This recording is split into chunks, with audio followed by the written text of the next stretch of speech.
Au sortir de cette audience sans tabou avec le gouverneur Julien Paluku, ces parlementaires européens ont critiqué sans se voiler la face le travail de la MONUSCO en RDC.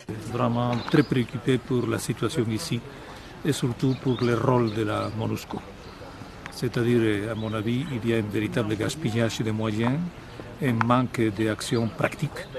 Et je vous parle avec toute franchise, pour moi c'est incompréhensible que depuis presque 20 ans, un contingent de 20 000 hommes est incapable d'anéantir des rebelles qui sont des bandits, et aucun rapport avec une force de frappe, c'est-à-dire puissant.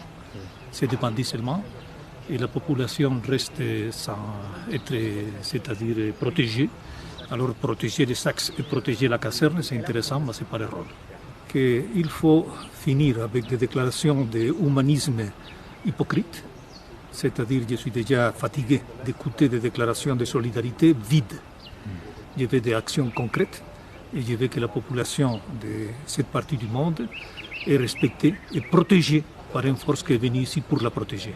Dans ce qui se passe comme conflit armé en RDC, ces députés européens fustigent l'hypocrisie de la communauté internationale. Je pense également qu'il faut qu'on ait le courage et qu'on ne soit pas hypocrite pour reconnaître la déstabilisation venant de l'extérieur, de pays extérieurs, et particulièrement pays qui sont même soutenus par la communauté internationale.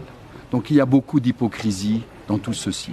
Et je pense que le rôle d'un parlementaire, c'est de dire la vérité et d'être à l'écoute du peuple. Et j'aime le peuple congolais. Si les éléments des forces armées de la RDC pouvaient avoir le budget qu'ont les forces de la MONUSCO, ils parviendraient à en finir avec les conflits armés au pays, ont conclu ces parlementaires européens.